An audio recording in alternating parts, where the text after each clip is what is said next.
Dan saya menyadari, oh berarti memang Ustadz Samsul ini memang sangat tidak suka kalau timnya, apalagi orang terdekatnya yang dipercaya, itu melakukan pelanggaran-pelanggaran syariat terutama. Ada SOP, ada syariat. Nah itu yang sangat kena.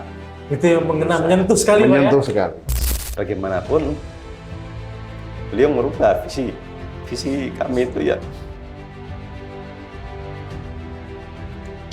Ya Masya Allah, ini proses perjalanan kami sehingga kami pamit baik-baik dan akhirnya pun kami meneruskan dan tetap beliau adalah guru kami dan kami tetap bersikap baik, tetap taktim ke beliau dan kami juga tetap menjaga silaturahim sampai sekarang. Bahkan saya melihat saat Pak Samsul menyelesaikan semuanya, itu kan beliau seperti sendirian lagi. Tapi dia berkunjung menyelesaikan ke semua, datang ke Semarang, menyelesaikan. Ke Bandung juga. Ke Bandung menyelesaikan semuanya, sendirian. Ya, kami sangat terharu melihat sosok yang selama ini kami ada sebagai guru, tapi saat harus menyelesaikan semuanya, ternyata beliau benar-benar membuktikan omongannya, janji. Beliau adalah seperti nakoda, orang yang terakhir yang akan tetap bertahan di kapal yang mulai tenggelam. Beliau adalah orang terakhir itu sudah menyelesaikan semuanya dengan baik dan akhirnya menumbuhkan rasa hormat kita semua sampai sekarang. Membuat orang yang tidak percaya jadi percaya. Membuat orang yang tadi nggak mungkin menjadi mungkin. Membuat orang yang kehilangan harapan jadi punya harapan kembali. Nah itulah. Dan saya menemukan di sini, ini kayaknya positioning baru dan Ustadz Samsul Arifin menemukan sebuah pola yang insya Allah akan jauh lebih powerful, lebih mentransformasi negeri kita dan insya Allah akan lebih banyak orang-orang yang dimudahkan masuk ke dalam surga. Insya Allah. Amin. Gitu Mas Rangga.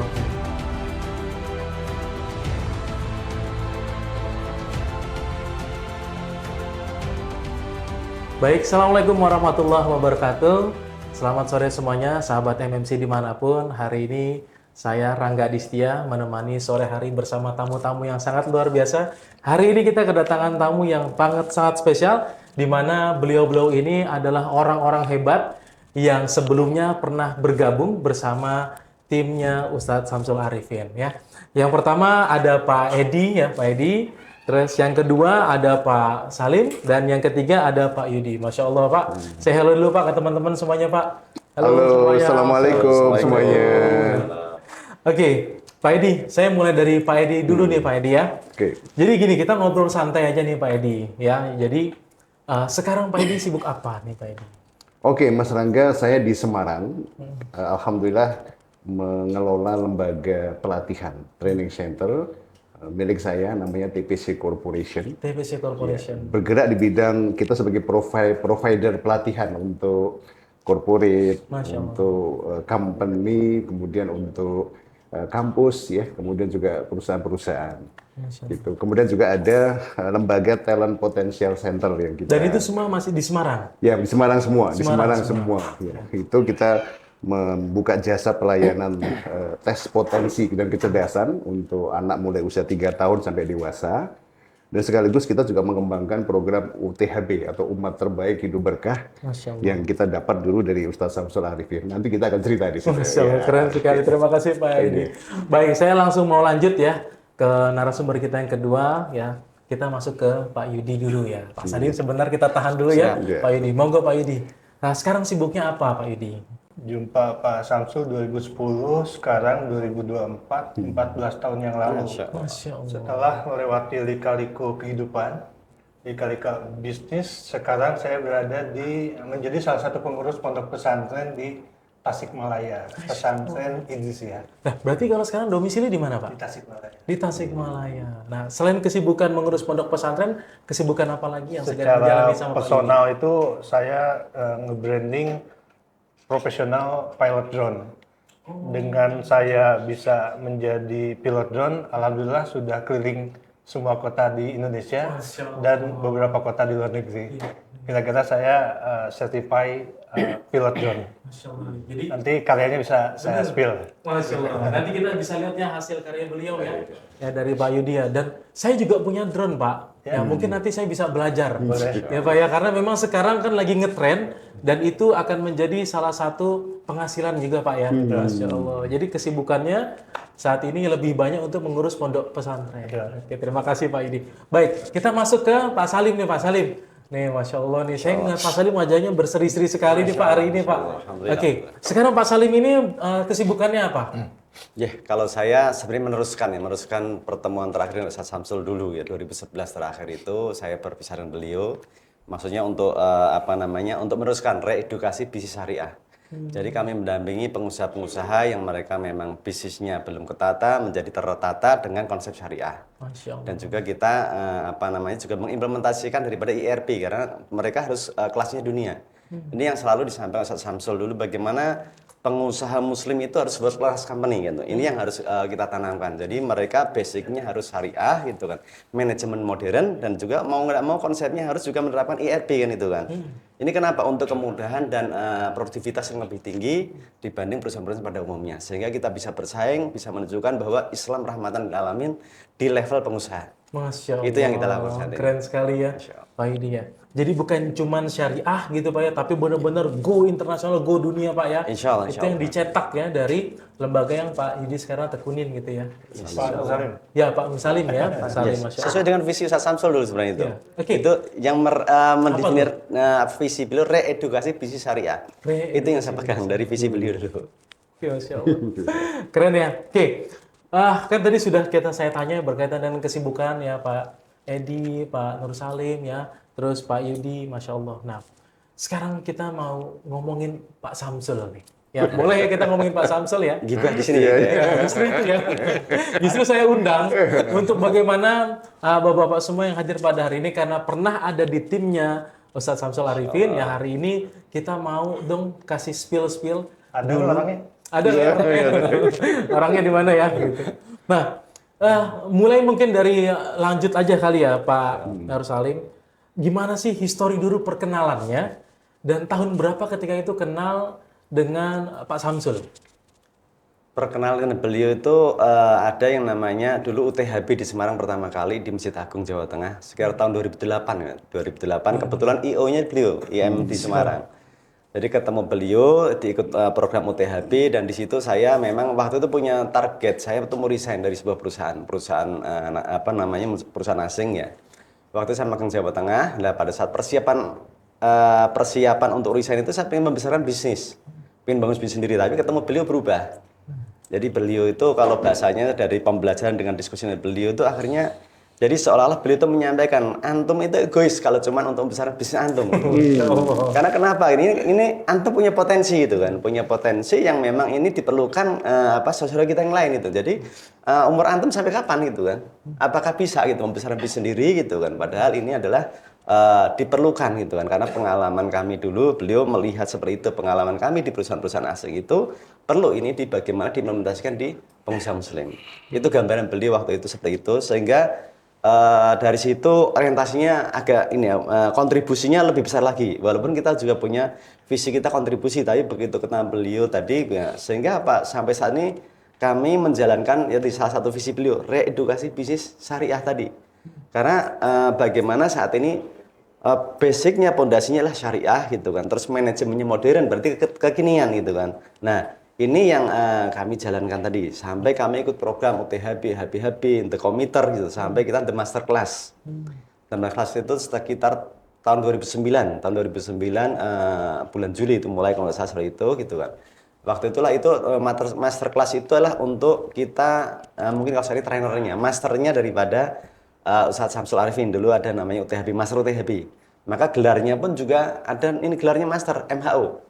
Master Helping People, jadi Others. maksudnya Helping others. MHO ya, Master Helping Others gitu. Jadi orang yang kita itu ahlinya membantu orang lain.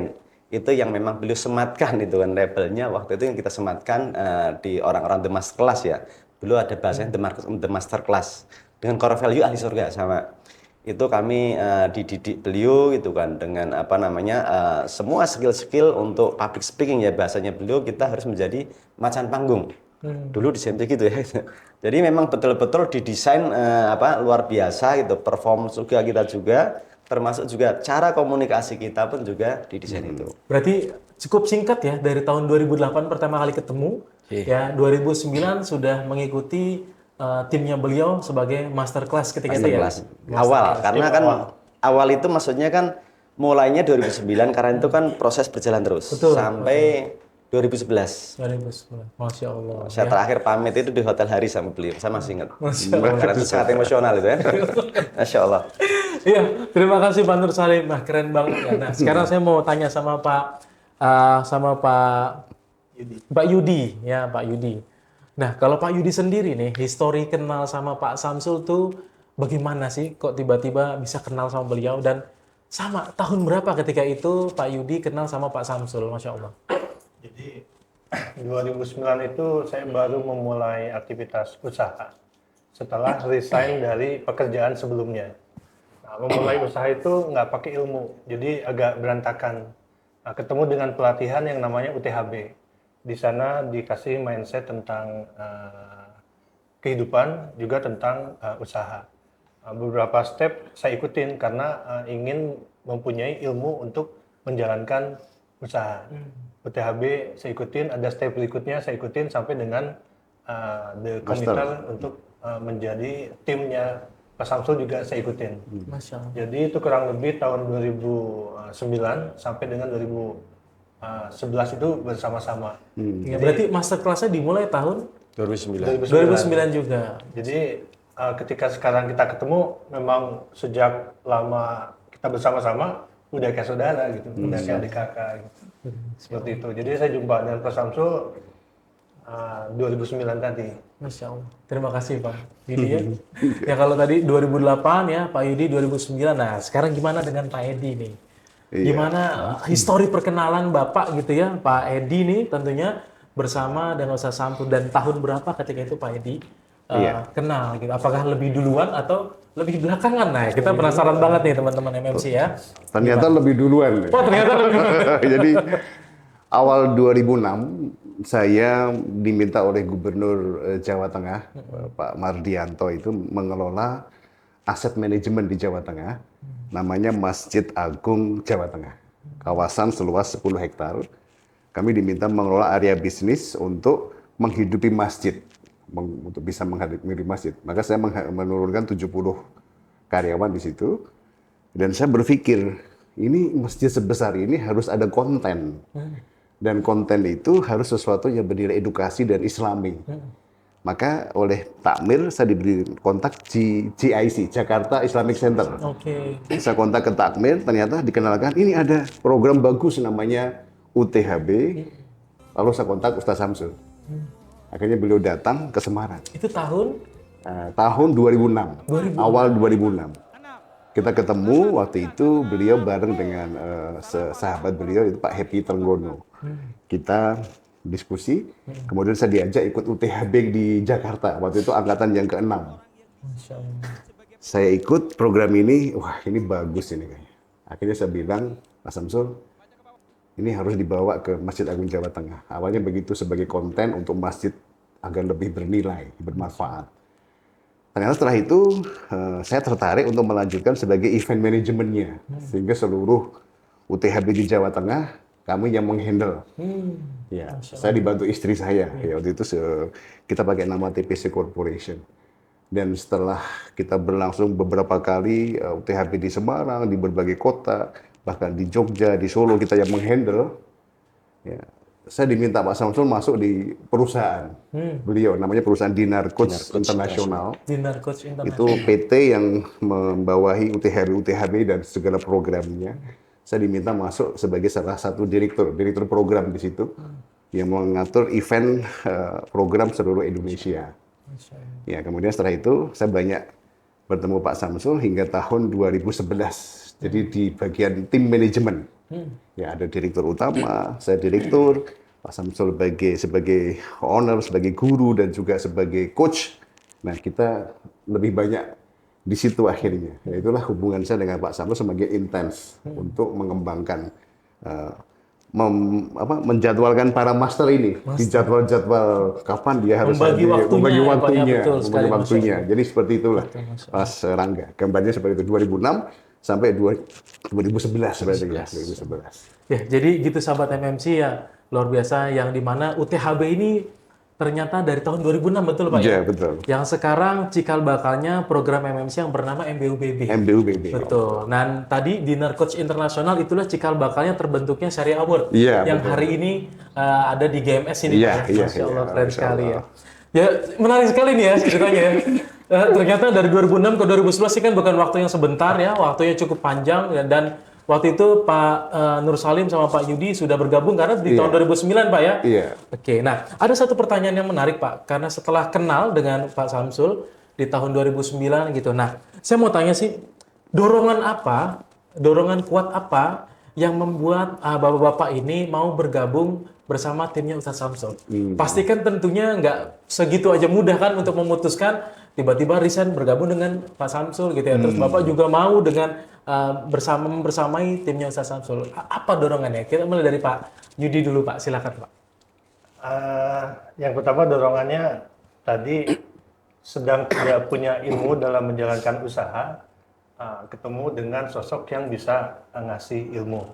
Tapi dorongan apa yang mau bergabung untuk menjadi timnya? Jujur sih memang Pak Samsul jago jualan, jadi saya dijualin.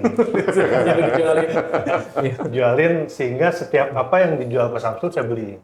Naik ke level berikutnya saya beli, naik ke level berikutnya saya beli. Tapi jujur sekarang saya sampaikan nggak menyesal. Nggak menyesal, Masya Allah. Ilmunya nempel di saya, dan ketika sekarang saya menjadi pengurus di salah satu pesantren besar karena ilmu yang dulu diajarkan Pak Samsul. Masya Allah. Ilmu tuh nggak berat bawa. Masya Allah. Jadi dorongan yang kuatnya adalah ingin mendapatkan ilmu yang banyak ketika itu Pak ya? Yes. Untuk bersama Samsul. Lagi butuh ilmu. Lagi butuh ilmu, keren Iya, sekali. kan baru resign, menjalankan usaha, nggak punya ilmu. Iya, Ketemu dengan Pak Samsul. Ketemu dengan beliau ya. Oke, menarik. Silakan. Kalau Pak Nur Salim gimana? Apa dorongan kuat Pak Salim berkaitan dengan bergabung dengan timnya Ustadz Samsul ketika itu? Ya, pertama memang itu memang saya sudah rencana untuk resign ya, ketemu beliau, terus jadi gabung itu karena memang saya setuju sepakat dengan visi yang beliau bangun. Jadi memang bagaimana kita reedukasi bisnis syariah itu saya tangkap. Dan ini kan ruhiyahnya yang kental banget kan seperti itu. Jadi bagaimana sih kita nggak cuma sekedar more than just money, bukan hanya uang tok. Tapi bagaimana ini kontribusi yang kita bangun di sini gitu kan. Apa sih gitu kan, ini hujah kita untuk akhirat itu apa?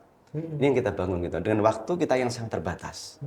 Dengan waktu yang sangat terbatas ini, dan ini banyak akhirnya diskusi tadi gitu kan. Beliau menyampaikan itu dan saya memang klik ya.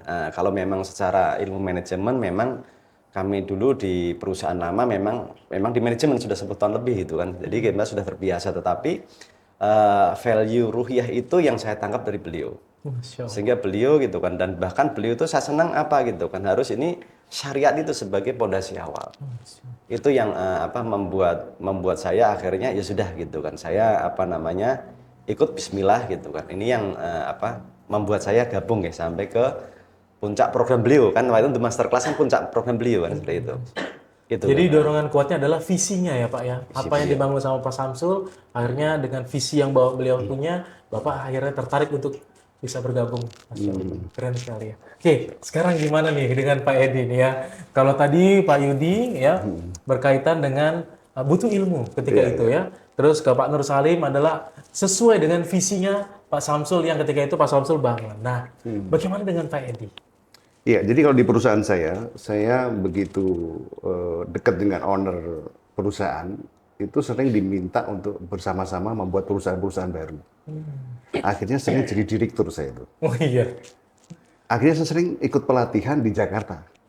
Dan komisaris saya mengatakan, Mas Edi, kamu tuh punya talent loh untuk sebagai public speaker. Anu aja, mengasah diri untuk menjadi public speaker. Akhirnya saya belajar public speaking. Betul. Melihat UTHB, saya jatuh cinta dengan UTHB. Jatuh cinta dengan materinya? Dengan materinya. Masya Allah. Pertama itu, wah ini materi yang menyadarkan saya, materi yang membuat saya terbuka mata hatinya. Dan ini program ini nggak boleh disia-siakan. Maka saya mau jadi event management waktu itu, hanya jualan produk dulu. Ya. Tapi diam-diam saya pengen tampil seperti ini, orang-orang yang di atas panggung. Masya Allah. Bagaimana caranya? Ya, akhirnya saya melayani Ustadz Samsul ketika hadir di Semarang, ngadain UTHB, sambil mengamati. Dan ikut program terus tadi. Ya, kemudian ternyata ada program masterclass akhirnya, ketemu di situ. Ini saya harus masuk ke situ. Akhirnya kita ikut itu dan ternyata di situ saya menemukan betul mengupgrade diri tentang menemukan panggilan terdalam. Memang saya harus bicara ya, untuk membuka hati. Dan kita diajarkan bagaimana bicara dengan hati. Bagaimana bicara powerful, bagaimana bicara itu bukan sekedar positive thinking, tapi juga dengan hati. Saya ketemu klik di situ, akhirnya ini dia. Saya harus melanjutkan. Masya Allah. Nah, maka sampai sekarang ini UTHB, cikal bakalnya MBUBB ya. MBUBB, kami betul, Pak. bawa, kami kawal terus, karena itu juga amanah dari Ustadz Samsul, sampai ke angkatan 115 ini. Masya Allah, Mudah-mudahan banyak sekali ya. bisa istiqomah ya, mohon Amin, doanya ya, Pak. teman-teman insyaallah. Itu ceritanya begitu, Mas. Baik teman-teman ya, jadi kita tadi sudah dapat beberapa cerita ya, histori dari Pak Edi, Pak Nur Salim, ya Pak Yudi. Yang pertama adalah berkaitan dengan perkenalan dengan Pak Samsul ya, terus juga kita tahu ternyata ada dorongan yang kuat beliau-beliau ini bergabung dengan timnya Ustadz Samsul. Nah, berarti ketika itu dari tahun 2009 ya, masterclass itu kan sudah dibangun sama beliau dan bapak-bapak semua sudah bergabung. Ya nggak? Selama bergabung dengan timnya Pak Samsul, betul nggak sih Pak Samsul itu orangnya perfeksionis? Dan di momen apa ketika itu ya? Atau yang membuat jengkel bapak-bapak semua itu? Karena keperfeksionisan beliau gitu. Gimana Pak? Silakan. Pak Nur Salim dulu deh, monggo. Oke. Jadi memang beliau memang taat prosedur, dalam artian SOP itu harus sudah dijalankan ya. Termasuk juga pada saat kami awal-awal dulu master itu kan beliau sering memantau. Dan beliau ada yang ditugaskan untuk stage manager ya. Iya. Jadi kalaupun misalnya kita tuh menyampaikan nggak powerful, itu dikomen sama beliau gitu kan. Wah, ngisi kok kayak gitu biasanya seperti itu kan. Jadi maksudnya poin-poin kata-kata itu beliau memang detail gitu kan. Jadi sampai contoh case misalnya terlalu besar umat Islam ini jika punya mimpi kecil gitu. Itu harus disampaikan dengan perlu communication. Kalau datar tok beliau nggak suka gitu. Ini contoh kasus ya. Iya. Jadi memang beliau hal-hal detail itu diperhatikan di situ. Jadi mungkin kalau memang kita memang mindset membelajar itu welcome ya, tetapi memang kalau enggak ya mungkin enggak nyaman itu atau bahkan sakit hati kan gitu kan. Dan memang tipikal beliau seperti itu, jadi polanya itu berubah karena mungkin berpikirnya sudah lompat sana lompat sini seperti itu ya. Ini membuat perubahan ini begini gitu kan. Random sudah ada gitu kan. Tapi kalau beliau misalnya ngisi gitu kan, dulu kan master ngisi semua di jadwal. Ada randomnya, beliau nih yang jadwal kan gitu. Nah termasuk tadi Ustadz Samsul ngisi juga di situ gitu. Nah pada saat itu beliau ngisi terkadang, oh ini waktunya setengah jam, beliau bisa 1 jam tuh. Karena molor gitu kan, sehingga apa gitu kan. Nah, ini contohnya gitu kan.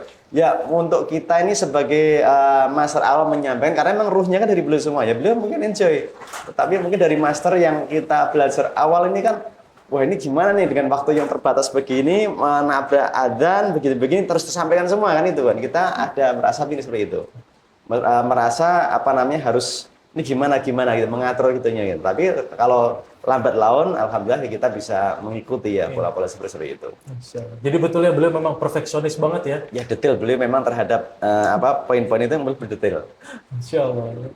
Oke, sekarang kalau Pak Yudi gimana? Pak Samsul ketika itu selama bekerja bersama tim beliau gitu ya, beliau perfeksionis atau seperti apa? Atau ada hal yang membuat jengkel gitu ya selama bergabung bersama timnya Pak Samsul?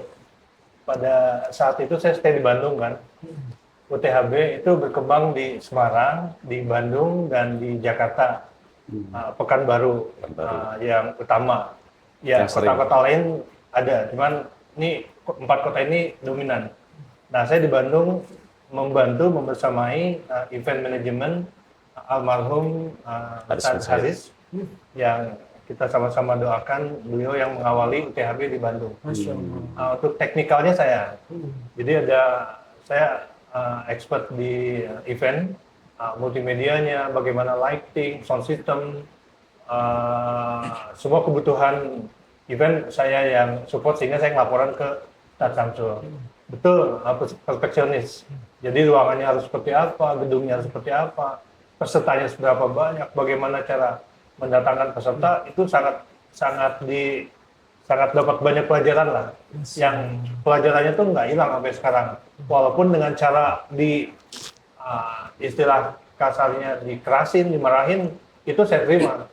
ternyata manfaatnya sampai sekarang, oh ini Oh, Masya Allah. kenapa dulu dikasih keras, ternyata supaya kita lebih kuat. Jadi dulu kalau lemek terus quit out, udah mungkin nggak akan dapat pelajarannya. Masya Allah. Dan bersyukur di Bandung yang pernah saya kenal, pernah rekor mungkin UTHB pesertanya 1.000 orang. Masya Allah. Di Bandung. 1.000 orang ya? Yes. Masya Allah. Oke. Makasih ya Pak Yudi ya. Yang benar-benar. Oke, sekarang mungkin ada cerita yang berbeda nggak nih dari Pak Edi nih? Kalau Pak Samsul kan katanya perfeksionis gitu. Ada nggak hal selama Bapak menjadi event manajemennya beliau, tergabung dalam timnya beliau, bikin jengkel banget tuh? Ya? Atau dia berubah-berubah atau gimana ya, Pak Edi? Pak Samsul ini gimana nih? Iya, Pak Samsul kalau dari teman-teman ini kan tidak terlibat ya di awal ya. Iya. Waktu itu ya saya melihat Samsul ini orangnya selain ngomongnya itu tegas, tapi ternyata di bawah panggung juga menuntut kita untuk benar-benar bisa memberikan apa ya sebuah event yang menarik. Jadi baru kali ini saya merasakan ada training yang Islami, ya, tetapi disetting dari sejak orang datang itu sudah mendapat sambutan yang terbaik seperti memuliakan tamu. Masya Allah. Jadi kayaknya beliau ini mendesain sebuah pelatihan, mendesain sebuah event itu sambil menerapkan nilai-nilai Islam yang nyata itu seperti ini. Dan itu harus 100%. Nah ini 100%. sampai ada dokumennya, ada SOP-nya. Nah itu membuat saya bertransformasi dari IM yang sederhana-sederhana aja, yang penting jalan, ya, menjadi sangat sungguh-sungguh merancang dari awal sampai akhir, jangan sampai ada yang kelewat. Kalau kelewat, saya dipanggil. Di sini, saya nggak suka seperti itu. Saya nggak suka ini orang Islam nggak boleh seperti ini. Nah itu, ya saya memang merasa ini orangnya agak beda. Saat itu kan kita melihat banyak ustadz seperti Agim. Betul. Ya, menunjukkan kelembutan, Betul. hati yang sejuk. Betul. Ini ada sosok ustadz yang menggugah Islam, orang-orang Islam untuk bersikap yang terbaik. Ini karena mungkin branding kita umat terbaik ya. Khairu umat itu kan harus disampaikan oleh orang-orang tim yang terbaik juga. Betul. Maka brand inilah yang kemudian diwujudkan, diimplementasikan. Jadi nggak main-main.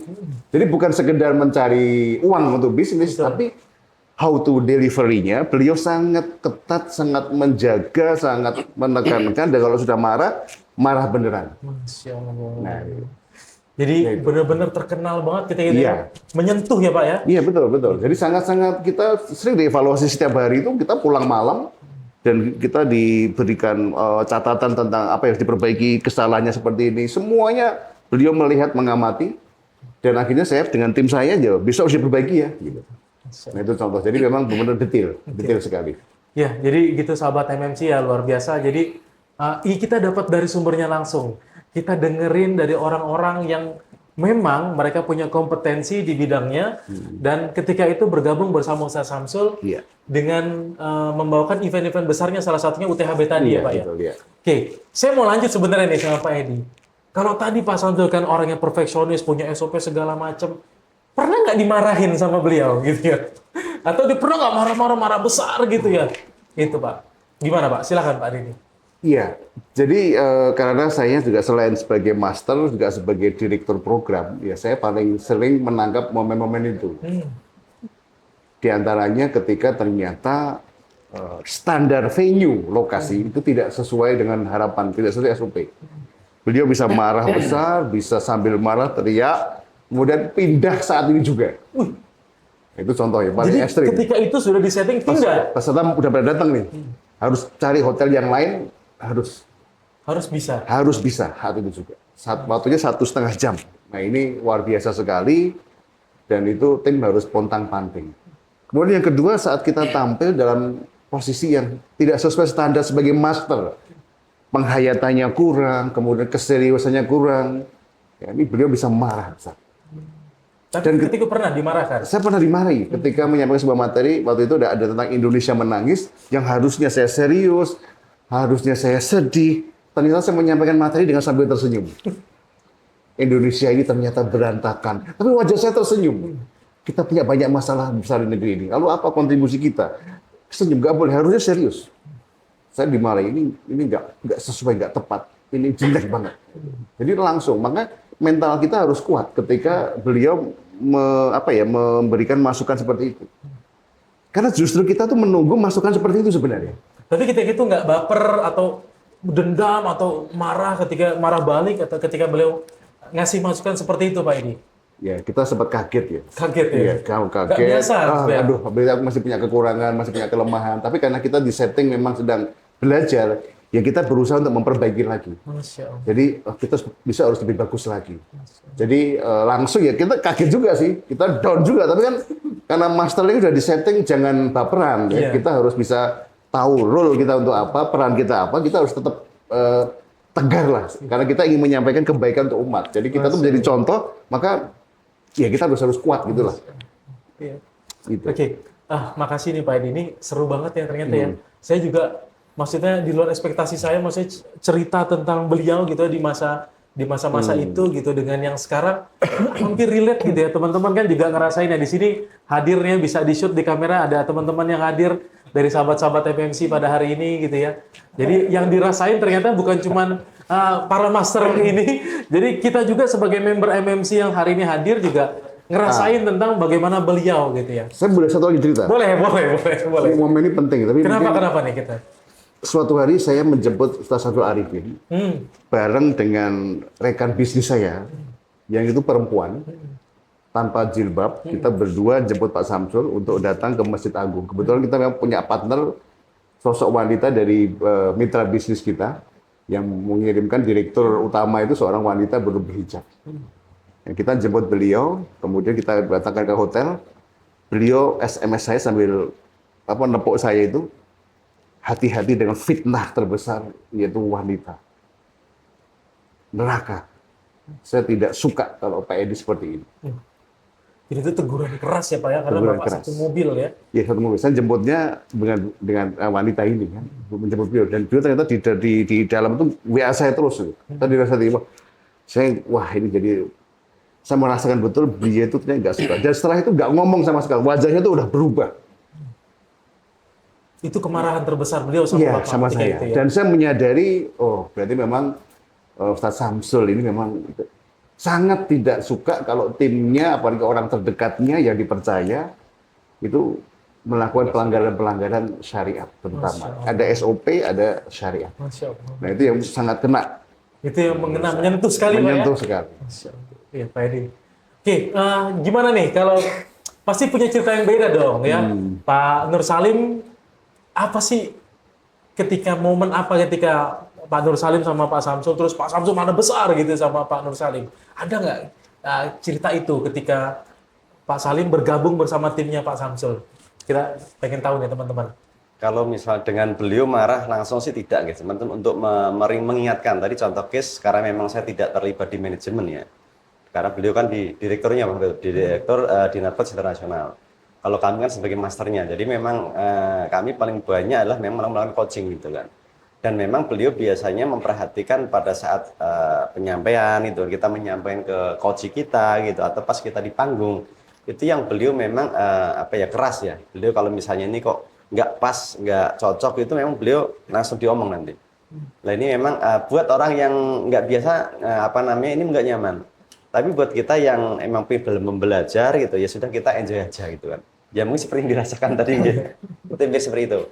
Nah memang kalau kita banyak di situ pada saat memang dulu kami banyak dampingin pengusaha-pengusaha Jakarta kan juga sama, karena memang langsung dari beliau kan itu kan. Jadi itu beliau sering memberikan evaluasi gitu.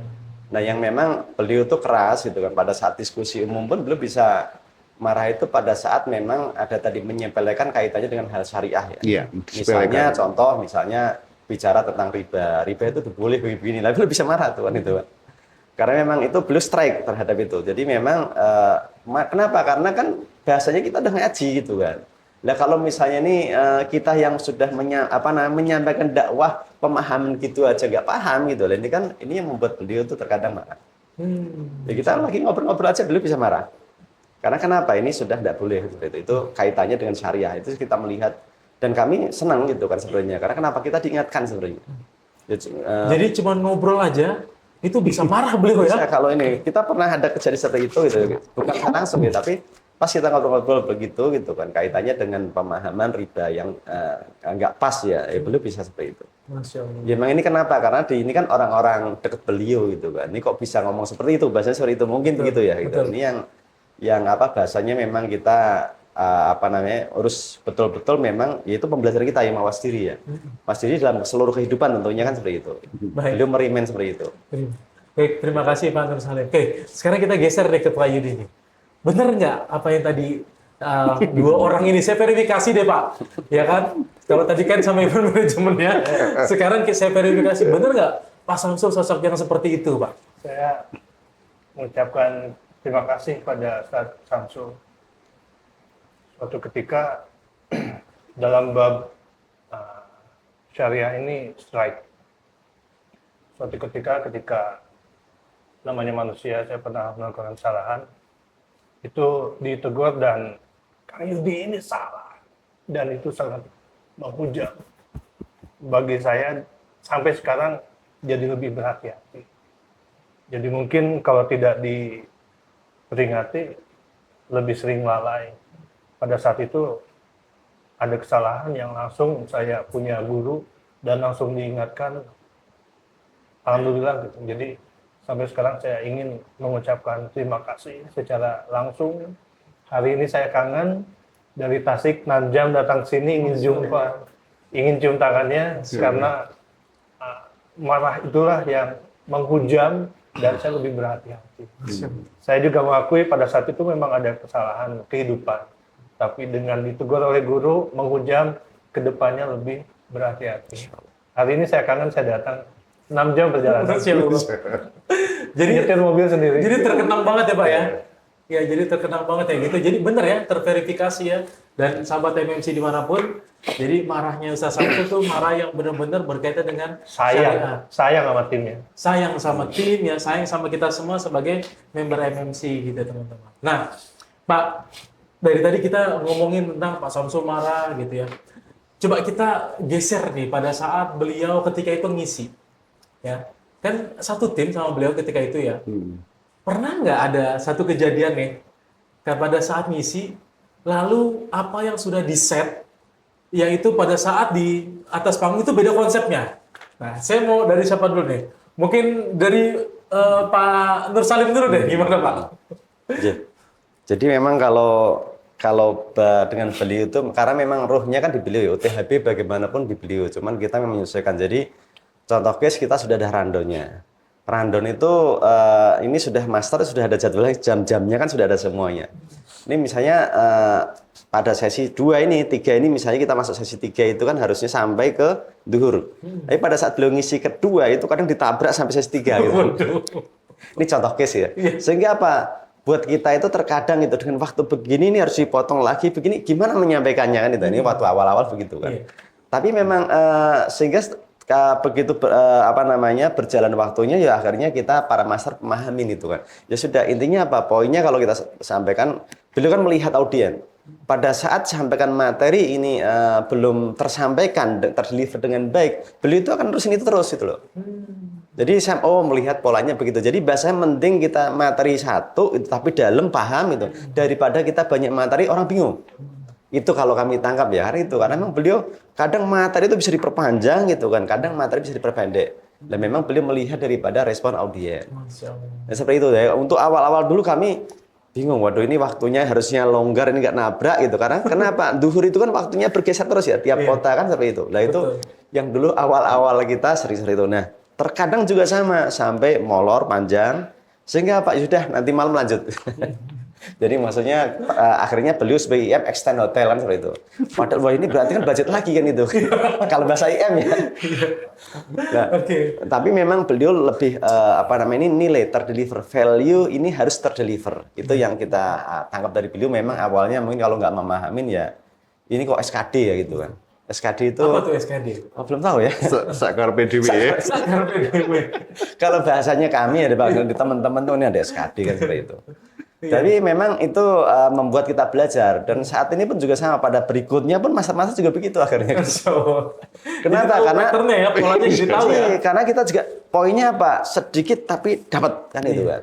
Jadi daripada sama menyampaikan 5 materi orang nggak paham, mending satu aja gitu kan. Kalau waktunya memang itu, ya habisin satu itu. Itu yang kita tangkap di situ. Biar jadi amal gitu kan. Iya, Nggak cuma knowledge itu kan. Betul, betul. Ini kalau kita tangkap seperti itu. Oke, sebelum masuk nih ke para master hari ini gitu ya, saya mau tanya sama teman-teman MMC yang hari ini hadir gitu ya. Sama nggak yang dialami sama kalian gitu ketika ada event gitu, tiba-tiba eventnya molor lah atau bagaimana gitu? Bener nggak? Sama nggak teman-teman? Sama ya? Oke, coba ngaku deh. Gimana, sama ya? Apa kemarin kita berapa panggung? Berapa panggung? 2 hari jadi 3 3 hari. Yang udah pesan tiket sama Mas Samsul diapain Mas?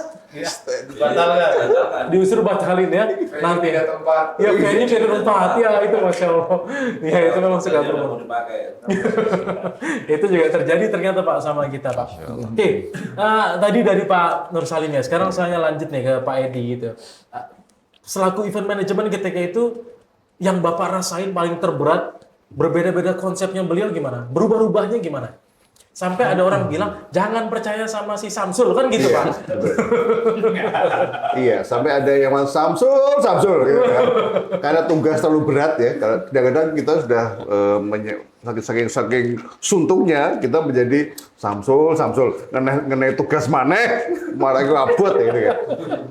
Ya itu wajar ya sebagai apa namanya umpatan atau mungkin keluhan. Tapi intinya kemudian kita memperbaiki diri. Yang paling berat itu begini, jadi UTHB itu kan ada masa dulu tergantung sama Samsul Arifin. Kemudian ketika para master ini kemudian hadir, saya diminta oleh Pak Samsul untuk menilai atau membangun grading para master ini. Siapa yang number 1, number 2 ya, untuk dibagi UTHB itu dalam satu saat bisa berada di beberapa kota. Beberapa kota. Sehingga ada apa namanya, ini master siapa, dengan siapa, Pak Samsul didampingi siapa, itu sudah mulai. Nah ini paling rumit adalah kita ini memang harus melaporkan kepada Pak Samsul Arifin untuk bagaimana perform mereka. Jadi kadang-kadang kita kewalahan untuk memastikan bahwa event ini sudah sesuai dengan standar beliau. Tapi saya meyakini ya Pak Samsul, yang penting jangan dulu Pak. Ini kalau nunggu sempurna, kapan kita mainnya? Yang jelas sudah ada para master yang setia, yang siap ini. Sudah kita jalan dulu. Jadi kayaknya saya itu yang mempengaruhi Pak Samsul untuk sedikit menurunkan standar kayaknya. Saya banyak peran di situ. Sudah Pak. Ini masih kita belajar. Tetapi ketika ternyata beliau menemukan sesuatu yang harus diperbaiki, ya beliau langsung dengan tegas mengatakan ini harus diperbaiki. Ini nggak boleh lagi ngomong seperti. Jadi gini Mas Rangga, master itu kan orang yang pengusaha. Betul. Mereka tuh ingin tampil di sebuah event, di sebuah sesi, yang saya tahu dia tuh nggak mungkin bisa. Karena kapasitas dia dalam delivery belum nyampe. Betul. Tapi mendesak saya boleh dong masuk materi itu. Akhirnya Pak Samsul menyarankan ke saya, karena ada event manager ya, ada ya itu saya, ini berisiko nih. Akhirnya oke lah. Baik, ini kasus Pak Rizal di Pekanbaru. Dia ingin menyampaikan materi Al-Fatih, materi yang sangat berat ya. Tapi dia tampil, tapi diam-diam saya siapkan tandemnya. Oh, tandem. Betul, dia semangat datang, sampai di depan blank. Nah akhirnya kemudian saya carikan penggantinya, begitu blank, penggantinya masuk, dia diminta turun perlahan-lahan. Nah seperti ini sebenarnya nggak boleh sama Pak Samsul. Pak Edi harus tegas. Tidak, tapi saya ini kan punya teman master juga, seperti saudara tadi. Dia merayu-rayu. Aku boleh dong tampil, mumpung di Pekanbaru. Saya akhirnya mengambil risiko, oke deh. Nah, habis itu saya dimarahin Pak Samsul. Ini nggak bisa. Lain kali nggak boleh. Iya Pak. Ya, mungkin orangnya juga nggak minta lagi kan. Iya Pak. Nah inilah yang paling berat di situ. Beliau minta pertanggungjawaban kita dan selalu menuntut penjelasan lah. Yang penting ada penjelasan. Betul. Gitu Mas Rangga. Oke. Lanjut kita ke Pak Yudi ya. Tadi ceritanya seru-seru banget ya. Pasti Pak Yudi punya pengalaman yang berbeda dong. dari Pak Nur Salim dan Pak Edi. Gimana Pak? Di panggung sih saya nggak punya pengalaman yang tadi bergeser waktu Iya. atau dimarahin di panggung. Tapi yang ingin saya ceritakan bahwa Pak Samsul itu the best coach lah buat saya. Yang ketika kan perjalanan hidup saya tuh employee ya, karyawan dari tahun 2000 sampai 2008, 2009 belajar usaha tanpa ilmu, ketemu Pak Samsul dapat banyak ilmu yang merubah saya nothing jadi something lah. Bahkan bicara di depan umum pun Pak Samsul yang ngajarin. Tadinya bicara di depan umum, Pak Samsul, saya kan nggak bisa, saya kan cadel, saya nggak bisa ngomong L. Saya kan nggak ada bakat, kalau ngomong di depan umum saya ngompol gitu. Awalnya kayak gitu, tapi Pak Samsul bisa merubah yang keyakinan palsu tadi, dan alhamdulillah sekarang bisa bicara minimal ke pasangan di rumah, minimal ke anak, minimal di ruang kelas di sekolah, minimal menyampaikan gagasan kepada klien. Itu tadinya nggak bisa. Mungkin pernah dilihat sama teman-teman yang sekarang alhamdulillah banyak belajar dari Pak Samsul. The best coach lah. The best coach, Masya Allah. Saya belajar. Setelah itu saya belajar kesana kemari, nggak ketemu dengan yang seperti beliau, Coach Samsul. Masya Allah. Terima kasih ya buat Bapak. Oke, saya mau buka kesempatan nih buat sama teman-teman MMC. Mungkin teman-teman ada yang mau bertanya sama narasumber kita nih. Gitu ya. Terdakwa ya. Terdakwa gitu ya. Orang-orang yang pernah gabung di timnya Ustaz Samsul ketika itu. Baik, Oh, oke. Ya, Pak. Nah, untuk nama dulu dong, kenalin nama. Yosef dari Tasikmalaya nih. Ya, Pak Edi. Kalau Pak Edi lihat gitu ya, dari sifat karakter Pak Samsul dulu dengan tadi waktu ketemu, itu ada perbedaan tidak? Begitu Pak. Saya tidak melihat perbedaan, tidak. Konsisten. Bersikap ya ramah, kemudian ada kerinduan sebagai seorang guru, seorang sahabat, dan selalu menanyakan hal yang sifatnya personal. Histori itu tidak akan dilupakan, maka saya diharap untuk datang ke sini, kemudian begitu nggak suka ya kemudian ngomong aja nggak suka gitu. Gebrak mejanya juga masih gitu kan. Jadi tadi katanya datang langsung digebrak. Iya, Gimana tadi ceritanya bisa datang gebrak meja? Iya, jadi ternyata dalam perjuangan ini kita tuh butuh orang-orang yang berdakwah bukan hanya di mulut tapi dalam sikap. Nah, saya sekarang banyak melihat para leader dakwah Islam itu sering tidak sesuai dengan sikapnya. Itu yang saya perbaiki. Wah, itu. Langsung gebrak. Nah, perbaiki. Jadi kita ini kayak kaget juga saya kan. Jadi kita ini nggak boleh tiba sebagai pejuang, pengusaha, tokoh itu tidak menjaga standar bagaimana bersikap dalam tutur kata, dalam perbuatan. Nah, Pak Samsul concern kepada orang yang dinilai sudah saatnya tampil sebagai leader, kok masih sikapnya leda-lede atau kurang disiplin ya di rumah. Karena saya juga tadi ngomongnya agak cerelean begitu. Saya agak bergurau, tapi kemudian kayaknya nggak suka. Tadi yang sampai Pak Salim. Nah, itulah gebrakan. Langsung gebrak tadi ya. Itu. Jadi dan masih kaget juga ternyata. tadi masih kaget juga. Padahal sudah kenal lama. Iya. Cuma saya pesan saya walaupun digitukan, tolong kita jangan menyerah, tetap tegar gitu loh. Boleh Pak, boleh kaget sebentar aja boleh. Itu harus pulih kembali. Ini tujuannya untuk mengingatkan kita. Iya. Kita perlu diingatkan. Oke, menarik banget ya cerita tentang Pak Samsul Arifin ini ya. Ya, di mana perjalanan hidupnya juga sangat berarti bagi kami pengusaha ya, Iya. member-member dari MMC gitu. Nah, sepanjang perjalanan ini kan pasti tentunya ada hal-hal yang berubah ya Pak ya dalam kehidupan. Artinya tidak selalu konsisten di jalan yang itu. Saya pengen tanya dong Pak, pada akhirnya tahun berapa bapak-bapak sekalian ini berpisah dengan timnya Pak Samsul dan kenapa memilih untuk berpisah dengan beliau gitu? Mungkin dari Pak Edi deh sekalian langsung Pak. Iya. Waktu itu saya masuk di manajemen Dinar Coach Internasional sebagai direktur program dan kita bersyirkah di situ. Nah, ada sebuah ketidakselarasan di dalam visi para pemegang para Stakeholder. para sohibul mal di situ, stakeholder ya di situ. Saya termasuk orang baru yang masuk di syirkah. Saya ngikut aja. Ternyata ini ada ketidakselarasan. Saya melihat di mana Samsul Arifin ada orang yang selalu progresif, maju terus, perhitungannya nanti carry ya terakhir, sementara ada Sohibul Mal yang dia kayaknya keteteran, tidak bisa. Dan saya merasa ini tidak bisa begini terus, ini harus ada titik temu, ini harus dikembalikan. Satunya orangnya pengen cepat, satunya orangnya ini tidak perhitungan, dicor terus, akhirnya kondisi perusahaan tidak positif. Saya boleh masukkan, ini kayaknya tidak bisa. Ketika dipertemukan ternyata tidak ada titik temu. Masya Allah. Akhirnya demi kebaikan bersama, akhirnya syirkah ini harus dihentikan. Akhirnya kemudian kita diajak bertemu, kemudian kita menghitung semuanya syirkah, termasuk berapa kerugian dibagi juga. Ya, kemudian setelah itu saya ditawarkan siapa yang mau melanjutkan semua program di Narkotika Internasional. Itu tahun berapa Pak? Ketika Itu 2011. 2011. Iya, 2011. Jadi 2006, 2011 itu akhirnya kita harus bertemu dengan momen itu. Dan saya memutuskan untuk oke, saya terima ini selesai semua dan saya siap untuk melanjutkan UTHB. Saya menerima hibah semua program Pak Samsul Arifin.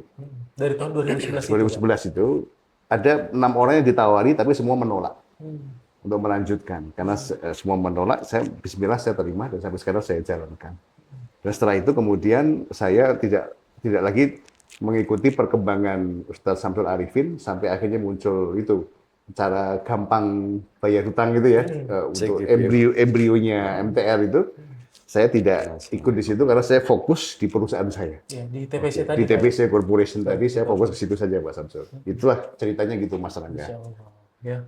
Jadi benar-benar memang ada kondisi ya Pak ya yang Ada kondisi yang memang tidak bisa ketemu ya. Dan ini kalau diteruskan semuanya akan berantakan semua dan saya mengusulkan ya sudah ini tidak bisa dilanjutkan Pak Samsul. Ya sudah kalau itu diakhiri saja dengan baik-baik, semua sepakat ya Bismillah ya kita berpelukan selesai. Dan yang menarik Pak Samsul itu menghandle semua tanggung jawab kerugian. Saya handle semua dan beri saya kesempatan untuk memberikannya termasuk hutang-hutang kepada para master. Beliau mengambil alih semuanya dan beliau setelah itu diselesaikan semuanya dengan baik. Masya Allah. Ya. Keren sekali ya. Jadi apa yang kita rasakan selama ini kan memang beliau orang yang fair ya Pak ya. Fair, betul. Orang yang fair ya termasuk kepada kami ya teman-teman MMC yang MMC members khususnya ya sampai ke steward beliau orang yang fair dan ternyata saya dapat sumbernya langsung ya ketika itu memang beliau menyelesaikan semuanya kewajiban kerja perusahaan beliau ambil alih semuanya dan beri saya waktu. Masya Allah. Dan ternyata saya ikut menghadiri dan menyaksikan semua penyelesaian itu berjalan dengan sangat baik. Masya Allah. Oke, ini seru banget ya Pak ya, Pak Edi ya. Iya. Ini ceritanya dari mulai ketawa-ketawa ya, kita belajar. Terus sekarang saya jadi tersentuh sekali nih ketika itu Pak ya. Oke, gimana dengan pengalaman yang Pak Nur Salim ketika itu, kenapa memutuskan untuk menyudahi atau bergabung, selesai dengan bergabungnya dengan Ustadz Pak Samsul Arifin gitu Pak? Ya. Tahun 2011 itu kan karena memang waktu itu saya coaching perusahaan-perusahaan di Jakarta. Dan termasuk di Narkotika Internasional itu saya coaching terakhirnya sebelum tutup itu. Itu saya coaching di manajemennya. Sehingga secara emosional dapat gitu. Jadi emang kita ya saya ada seperti keluarga. Maka pada saat itu 2011 itu saya masih ingat ketemu Ustadz Samsul sama Ibu di Hotel Haris ya di Sentul di Sentul di Hotel Haris itu. Jadi saya pamitan beliau gitu kan karena memang ya saya bicara saya akan teruskan tetap saya setia dengan visi Samsul yang ini saya teruskan kan seperti itu. Jadi saya pamitan gitu kan itu ya maksudnya beliau waktu itu sebelum ada CGPU ya itu ada financial makeover beliau buat program itu. Sekarang namanya TTFM Pak kalau nggak salah ya. Cikal bakal kan itu awal itu ya setelah di Narkot selesai ya itu seperti itu. Karena memang ya tadi gitu kan saya terlibat di situ terakhirnya saya pamitan gitu ya memang itu ya penuh emosional karena memang bagaimanapun beliau merubah visi kami itu ya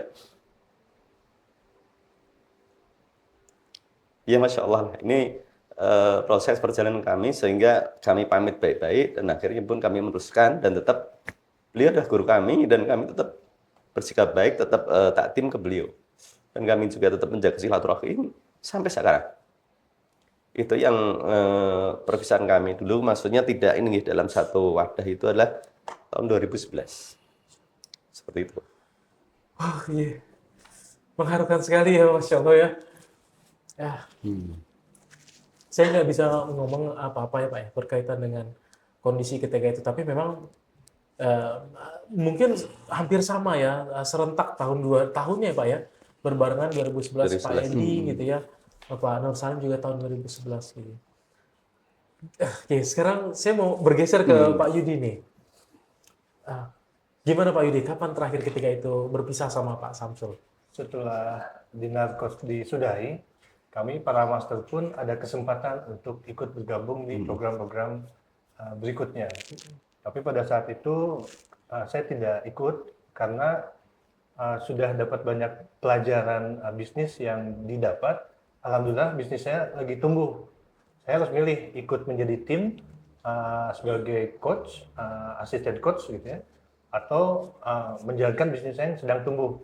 Bisnis saya di Bandung di bidang event dan multimedia, namanya Indie Production pada saat itu, sehingga harus memilih. Jadi berpisahnya baik-baik, Pak. Saya lebih memilih untuk mengembangkan ini yang ilmunya sudah didapat dari Pak Samsul, dan Pak Samsul mengizinkan. Lanjutkan perjuangan ini dibesarkan, dan Pak Samsul juga pada saat itu mendapatkan tim yang terbaik ya untuk bersama-sama. Jadi berpisahnya baik, seperti itu. Jadi benar-benar mengenal dengan baik dan berpisah dengan baik-baik ketika itu ya. Iya, Yes. semuanya clear lah. Clear ya, maksudnya. Dan ketika itu memang semua tidak ada beban apapun Nggak ada ya. problem. Nggak ada problem, tidak ada beban apapun ya. Benar-benar semuanya berpisah dengan baik-baik semuanya para Samsul master. menyaksikan tumbuhnya usaha-usaha kami. Kami saling bersapa. Apa kabar Kang? Setiap tahun atau setiap muncul di media sosial, disapa, didoakan. Masya Allah. Bahkan saya melihat saat Pak Samsul menyelesaikan semuanya, itu kan beliau seperti sendirian lagi. Tapi dia berkunjung, menyelesaikan ke semua, datang ke Semarang, menyelesaikan. Ke Bandung juga. Ke Bandung, menyelesaikan semuanya. Sendirian. Ya, kami sama terharu melihat sosok yang selama ini kami ada sebagai guru, tapi saat harus menyelesaikan semuanya, ternyata beliau benar-benar membuktikan omongannya, janjinya. Cuma hanya diberi waktu dan sabar saja. Kita diminta itu. Dan kita melihat betul, dia sendirian naik naik kereta, kemudian datang sebentar hanya menyampaikan ini, janji saya kekurangannya nanti ya. Gitu. Kan ada honor master yang belum sempat ditransfer oleh Dinar. Betul. Dan saya sudah ditembung Pak Edi, nanti yang terakhir ya Pak Edi ya Pak. Karena saya lebih mendahulukan tim yang lain dulu. Tapi proses itu mengajarkan kepada kita bahwa beliau ketika sudah bertanggung jawab mengambil alih akan dilaksanakan dengan semaksimal mungkin dengan komitmen, terutama komitmen itu. Ya udah komitmen. Jadi artinya kalau tim kita itu menolak, nggak ada yang bertanggung jawab, beliau adalah seperti nakoda, orang yang terakhir yang akan tetap bertahan di kapal yang mulai tenggelam. Beliau adalah orang terakhir itu sudah menyelesaikan semuanya dengan baik dan akhirnya menumbuhkan rasa hormat kita semua sampai sekarang. Aku merinding sekali ya Pak dengar ceritanya gitu ya. Dan saya gabung di MTR dulu namanya itu tahun 2018 gitu ya. Banyak cerita-cerita yang beliau sampaikan kepada saya dan teman-teman MMC hari ini yang hadir gitu. Dan saya berusaha sambil ngobrol sama Bapak tuh mempuzzling apa yang pernah beliau sampaikan ketika itu. Dan ternyata inilah yang disebut dengan jatuh bangunnya beliau ketika main di dunia bisnis coaching gitu. Iya, Pak, ya. betul. Dan komitmen adalah salah satu hal yang menjadi kunci beliau. Begitu ada satu kelas yang sudah kami buka, Pak Edi ini semua sudah bayar komitmen, sudah Pak. Begitu ada yang tidak bayar, suruh dia keluar. Saya tidak bisa membiarkan orang yang tidak berkomitmen ada di kelas ini. Masya Allah. Bayangkan kita IM disuruh mengeluarkan orang ya, itu kan dengan gaya yang pokoknya gimana caranya. Iya betul. Jadi itu beliau benar-benar, nah makanya itu yang sering kemudian menjadi salah paham orang. Ya, wah kok gara-gara masalah ini kemudian ada yang harus dikeluarkan. Tapi ini komitmen, bicara komitmen. Kalau nggak komitmen ya Anda jangan mencoba melanggar komitmen. Tunjukkan komitmen dulu, maka saya juga berkomitmen. Saya jauh-jauh datang ke Semarang dengan tenaga saya mengorbankan waktu dengan keluarga saya komitmen. Kok Anda nggak komitmen? Nah itu Nah ini makanya beliau menomorsatukan komitmen. Siap. Keren sekali ya. Pak, ini saya sendiri nggak bisa bicara apa-apa ya berkaitan dengan Ustaz Samsul. Ternyata bukan cuman beliau orang yang ya, ceria, ramah, baik gitu. Ada hal-hal yang karakternya sangat kuat gitu yang dimana beliau bisa memberikan contoh untuk kita Iya. semua, khususnya para The Master ini yang ada di hadapan saya. Oke, sebagai penutup ya teman-teman semuanya sahabat MMC, saya minta komennya gitu berkaitan dengan hari ini wajah MMC itu seperti apa di tangannya Samsul Arifin, Pak. Mungkin dari Pak Nur Salim terlebih dahulu. Insya Allah. Jadi memang kalau saya melihat MMPC saat ini, memang itu yang pengen dibangun beliau ya. Dulu kan beliau ingin membangun bagaimana ini komunitas bagus ya. Memang dengan idealisme beliau ya. Kalau kita ngelihat saat ini, karena beliau sudah ada tuh di atas TMC itu ada namanya The Rich Class, The Rich Club ya. Dulu itu ada The Rich sebenarnya seperti itu. Ini dream beliau waktu itu memang seperti itu. Jadi ya mungkin ini bentuk daripada dream beliau wujudkan itu dengan MMC ini. Jadi para agniya inilah yang mereka pada saat umat terdolimi dia yang turun tangan duluan. Ini orang-orang punya pesawat di Indonesia itu kalau misalnya ini paling punya helikopter siapa nih di sana ada retak lagi gempa bumi ini langsung helikopter datang. Nah, ini beliau ini saya tangkap dulu. Jadi beliau ingin mengumpulkan para agniya ini sebagai hamil dakwah. Itu saya melihat di sini itu. Ini kalau MMC saya terakhir di Hilltop ya dulu saya Silha Kuah terakhir tahun lalu masih di Hilltop itu ya sudah melihat seperti itu gambarannya. Memang inilah yang dream beliau dan memang itu saya sudah menangkap beliau ingin mengumpulkan orang-orang itu.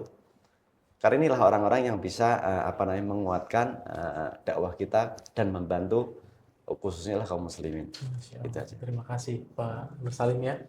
Oke, gimana dengan Pak Yudi hari ini melihat wajah MMC hari ini, Pak?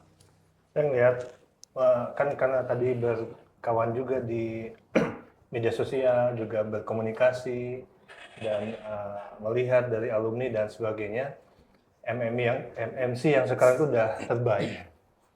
Jatuh bangunnya, gagalnya udah di masa-masa lalu gitu. Sekarang udah tinggal oke-nya gitu. Jadi siapapun para pengusaha yang ingin dibantu meningkatkan kapasitas bisnisnya dan menyelesaikan hutangnya ada di sini. Udah terbaik lah. Saya melihatnya Jadi demikian. sudah merasakan jatuh bangunnya Pak Samsul ketika itu ya? Udah selesai di masa Sudah lalu selesai. lah. Dan hari ini MMC adalah bukti nyatanya, Pak ya? Tinggal bentuknya lah. Masya Allah. Tinggal growth. Tinggal growth. Oke, baik.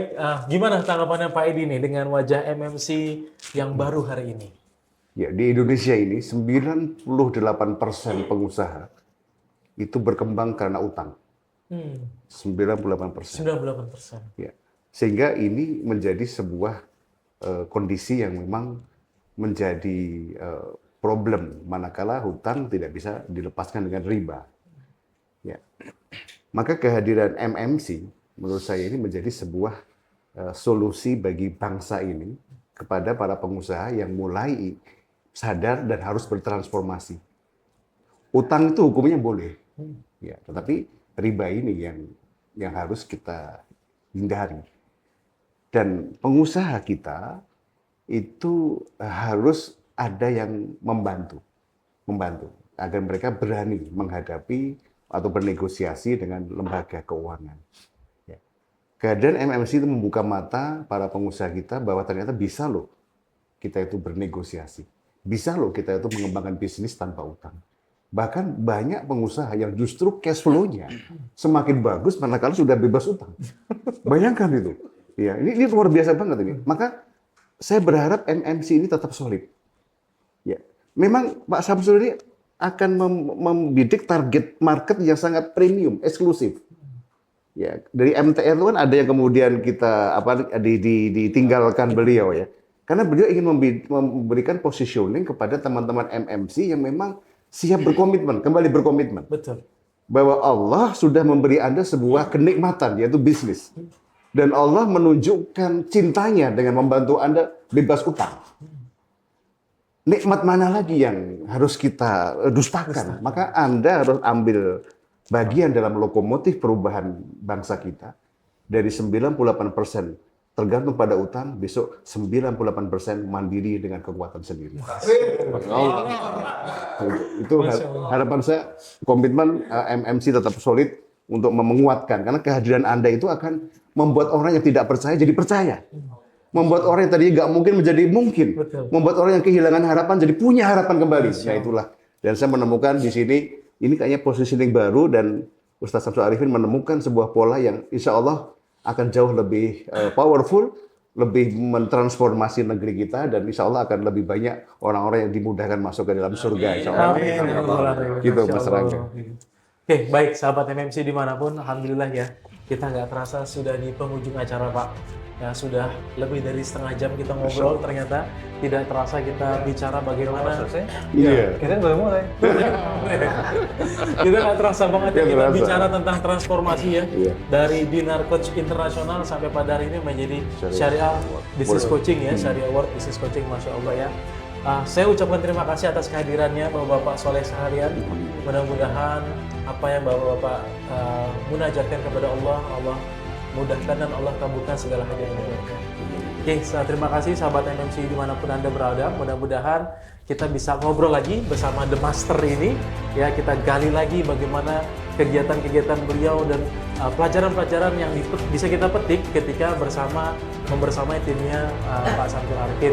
Ya, dari saya cukup. Kita ucapkan terima kasih dengan membaca hamdalah. Alhamdulillah. Istighfar 3 kali. Astagfirullahaladzim. Astagfirullahaladzim. Dan doa kafaratul majelis. Subhanakallahumma wa bihamdika asyhadu an la ilaha illa anta astaghfiruka wa atubu ilaik. Alhamdulillahirabbil alamin. Assalamualaikum warahmatullahi wabarakatuh. Waalaikumsalam warahmatullahi wabarakatuh. Oke.